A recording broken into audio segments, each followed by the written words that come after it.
আসসালামু আলাইকুম। দেশি কুকিং লাইফস্টাইলে আপনাদের সবাইকে স্বাগতম। আশা করছি আপনারা সবাই ভালো আছেন। আমি আলহামদুলিল্লাহ ভালো আছি। দেশ ও দেশের বাইরে যে যেখান থেকে আমার আজকের ভিডিওটি দেখছেন আপনাদের সবাইকে জানাই আন্তরিক প্রীতি ও শুভেচ্ছা। আমি আজকে দুপুরের রান্না থেকে ভিডিওটা স্টার্ট করেছি। আমি আজকে একটু ডিম রান্না করব। তো একটু ডিমটা ভাপিয়ে তারপর রান্না করব। তো এটা একটা ইউনিক রান্নাও বলতে পারেন, তারপর সাবেকি রান্নাও বলতে পারেন। এই রান্নাটা আমি এর আগেও করে খেয়েছি, তো খেতে ভীষণ ভালো লাগে। আর আজকেও ভাবলাম রান্নাটা করেই নেই। তো এখানে আমি ডিম নিয়ে নিয়েছি 8টা। তো 8টা ডিম আমি এখানে ভেঙে নিয়েছি। তো ভেঙে তারপর লবণ আর মরিচ গুঁড়ো দিয়ে দিয়েছি। এরপর ভালোভাবে ডিমগুলো ফেটিয়ে এরপরে এই যে গরম পানিতে ভাপ দিতে বসিয়ে দিলাম। তো এখন আমি ডিমটা ঢেকে রেখে দেব আর কড়াইটাও ঢেকে দেব যাতে ভাপটা বেরিয়ে না যায়।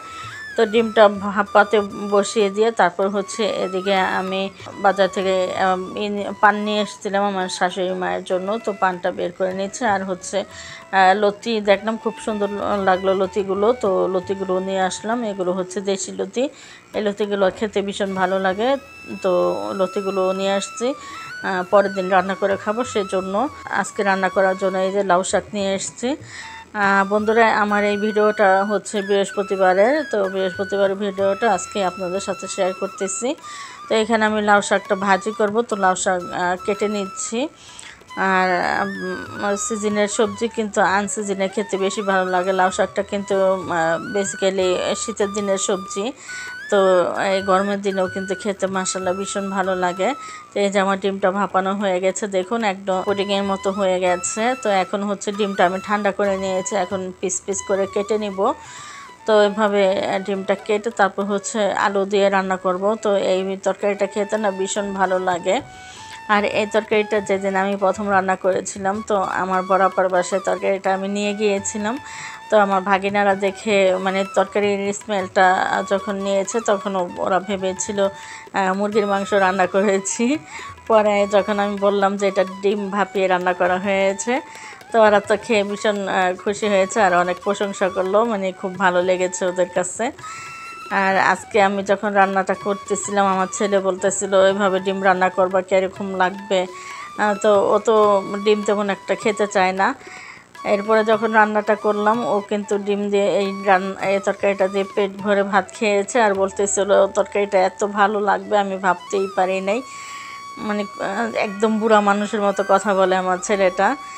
তো এদিকে কিন্তু আপনাদের সাথে কথা বলতে বলতে আমি ডিমগুলো কেটে তারপর এই যে রান্নার কাছে চলে এসেছি। এখন আমি ডিমটা প্রথমে ভেজে নিচ্ছি। কড়াইতে প্রথমে তেল দিয়ে দিয়েছি, তেলটা গরম করে তারপরে ডিমগুলো দিয়ে দিয়েছি। তো এখন আমি চুলাটা হাই ফ্লেমে রেখে ডিমগুলো ভেজে নেব। চুলাটা লো ফ্লেমে রাখলে দেখা যায় ডিমগুলো শক্ত হয়ে যাবে। তো সেজন্য আর কি চুলাটা হাই ফ্লেমে রেখে ডিমটা ভেজে নিতে হবে। তো ডিমটা ভেজে নিয়েছি। এখন আমি কড়াই থেকে তুলে নিচ্ছি ডিমগুলো। আর ডিমটা ভাজার সময় দেখুন ফুলে উঠেছে অনেকটাই। তো এখন ভাজা শেষে আমি তুলে নিচ্ছি। আর এটা কিন্তু বেশি সময় ভাজা যাবে না, তাহলে কিন্তু একদম রাবারি হয়ে যাবে, খেতে ভালো লাগবে না। এই যে দেখুন আমি ডিমগুলো ভেজে নিয়েছি। এই কড়াইতে আমি এখন তরকারিটা বসিয়ে দেব। আমি তরকারি বসানোর জন্য এই ডিম ভাজা তেলের মধ্যে আরও কিছু তেল দিয়ে দিয়েছি। এরপরে একটা তেজপাতা মাঝখান থেকে চিড়ে 2 পিস করে দিয়েছি।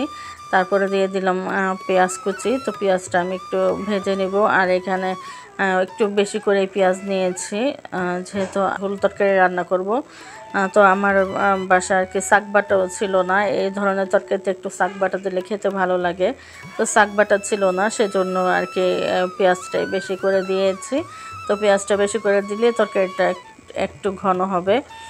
তো পেঁয়াজটা কিছু সময় ভেজে নেওয়ার পরে এখানে গরম মশলা দিয়ে দিলাম। গরম মশলার মধ্যে আমি দিয়েছি 3টা এলাচ আর 2টা দারচিনি আর লবঙ্গ দিয়েছি 3টা। তো গরম মশলাগুলো আমি পেঁয়াজের সাথে একটু ভেজে নিলাম। এরপর আদা রসুন পেস্ট দিয়ে দিচ্ছি। আদা রসুনটা আমি ভেজে নেব পেঁয়াজের সাথে। তো আদা রসুনটা এইভাবে পেঁয়াজের সাথে ভেজে দিলে তরকারিতে খুব সুন্দর একটা স্মেল আসে। তো বন্ধুরা, যারা ভিডিওটা দেখা স্টার্ট করেছেন এখনও যারা একটি লাইক দেন নাই তারা প্লিজ একটি লাইক দিয়ে ভিডিওটা কন্টিনিউ করুন।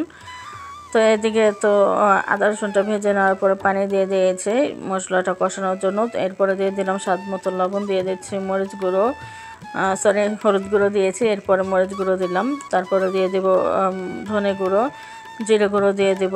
তো সব মশলা দিয়ে এখন হচ্ছে ভালোভাবে আমি মশলাগুলো কষিয়ে নেব।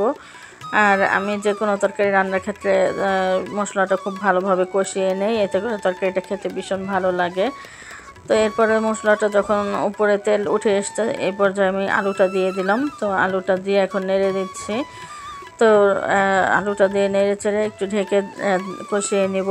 তো যে কোনো সবজি ঢেকে রান্না করলে সময় কম লাগে, মানে অল্প সময়তে রান্না করা হয়ে যায়। তো এরপরে তো আলুটা কষিয়ে এদিকে হচ্ছে আমি ঝোলের পানিটা দিয়ে পাশের চুলায় বসিয়ে দিলাম, আর এদিকে হচ্ছে লাউ শাকটাও ভাজি করে নিচ্ছি। তো আজকে হচ্ছে এই হালকা পাতলা রান্না আর এই খাওয়া দাওয়া এ নিয়েই আমাদের ছোট্ট একটা ভিডিও। তো তারপরও বেশি একটা ছোট না, একটু বড়ই হয়েছে।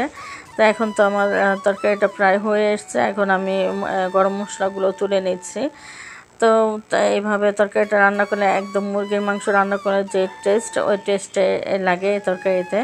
তো আমি এখন ডিমগুলো দিয়ে দিলাম, ভেজে রাখা ডিমগুলো। আলুগুলো দেখে নিলাম আলুগুলো সিদ্ধ হয়েছে কিনা।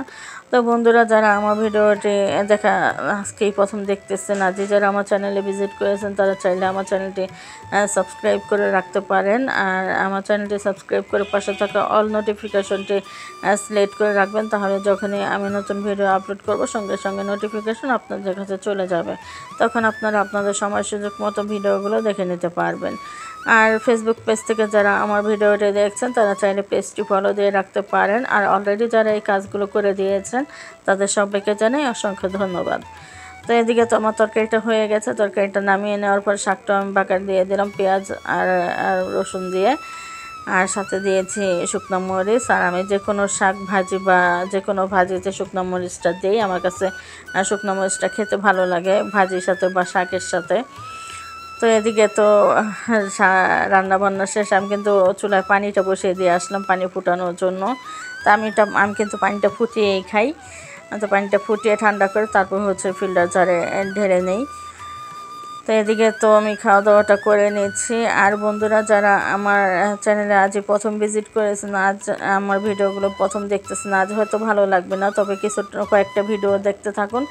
এক সময় দেখা যায় ভালো লাগা ভালোবাসা হয়ে যাবে, তখন চাইলে আমার চ্যানেলটি সাবস্ক্রাইব করে আমার পাশে থেকে যেতে পারেন। আর বন্ধুরা, যারা আমার চ্যানেলটি সাবস্ক্রাইব করেছেন এখনও যাদের আমি ব্যাক দিইনি, তারা প্লিজ আমার কমিউনিটিতে এসে একটা কমেন্ট লিখে যাবেন, আমি গিয়ে ব্যাক দিয়ে আসব। যারাই আমার চ্যানেলটা সাবস্ক্রাইব করেন আমি কিন্তু সবাইকে ব্যাক দিয়ে দেই। তো ভুলবশত যদি ভুলে যাই, সেজন্য আমি সবসময় বলে দেই যে আমার কমিউনিটিতে এসে কমেন্ট করবেন। ভিডিওর নিচে এসে কমেন্ট করলে কিন্তু আমার চ্যানেলেরও ক্ষতি, আপনার চ্যানেলেরও ক্ষতি। সেজন্য বারবারে আমি ভিডিওর নিচে এসে কমেন্ট করতে নিষেধ করি, যে বন্ধু হয়ে পাশে আছি, পাশে থাকবেন, এই ধরনের কমেন্ট আপনারা কেউ করবেন না। তো এরপরে তো খাওয়া দাওয়া শেষে আমি আমার বড়াপার বাসায় গিয়েছিলাম বিকালে। তো দেখুন অনেক মেঘ করেছে, আকাশটা পুরো কালো হয়ে আছে, আর বাতাস আসতেছিল প্রচুর। তো একটা জরুরি কাজে গিয়েছে বড়াপার বাসায়, বড়াপা ফোন দিয়েছিল যাওয়ার জন্য। তো এরপরে চলে গেলাম বড়াপার বাসায়। তো এই যে দেখুন বাতাসে গাছগুলো দোল খাচ্ছে, দেখতে ভীষণ ভালো লাগতেছিল। তো বারিন্দা দাঁড়িয়ে আমি একটু ভিডিও করে নিয়েছি। তো আকাশটা মেঘে কালো হয়ে আছে, মানে 4:30 কি 5টার মতো বাজে, তখনই মানে মনে হচ্ছিল যেন সন্ধ্যা নেমে এসছে। এরপরে এই যে সন্ধ্যার সময় আমরা একটু জাম ভর্তা করে নিয়েছি, এখন সবাই মিলে জাম মাখা খাচ্ছি। এত মজা লেগেছে, সবাই মিলে একসাথে বসে খাচ্ছে। যে কোনো খাবারই সবাই মিলে একসাথে খেলে কিন্তু খাবারের টেস্ট বেড়ে যায়, আর অল্প সময়তেই শেষ হয়ে যায়। আর এই জামগুলো হচ্ছে আমার ভাই পাঠিয়েছে গাজীপুর থেকে। তো প্রায় 3 কেজি না 3.5 কেজি জাম পাঠিয়েছে। তো সবাই মিলে মেখে খাচ্ছি বসে বসে। আর এটা হচ্ছে আমি আমার ভাগিনার জন্য ফ্রিজে বেড়ে নিয়ে গেলাম। ও হচ্ছে কম্পিউটারে কাজ করতেছিল, আসবে না, তো খাবেও না, বলতেছে খাবো না, পরে খাবো। তাই আমি একটু নিয়ে দিয়ে আসলাম, সামনে নিয়ে দিলে একটু খাবে, তা না হলে আর আসবেও না, খাবেও না। তো বন্ধুরা, আমরা সবাই জাম মাখা খাচ্ছি আর আপনাদের কাছ থেকে বিদায় নিয়ে নিয়েছি। আজকের মতো এ পর্যন্তই। আগামী ভিডিও দেখার আমন্ত্রণ জানিয়ে আজকের মতো বিদায় নিয়ে নিয়েছি। সবাই ভালো থাকবেন, সুস্থ থাকবেন, অবশ্যই নিরাপদে থাকবেন। আল্লাহ হাফেজ।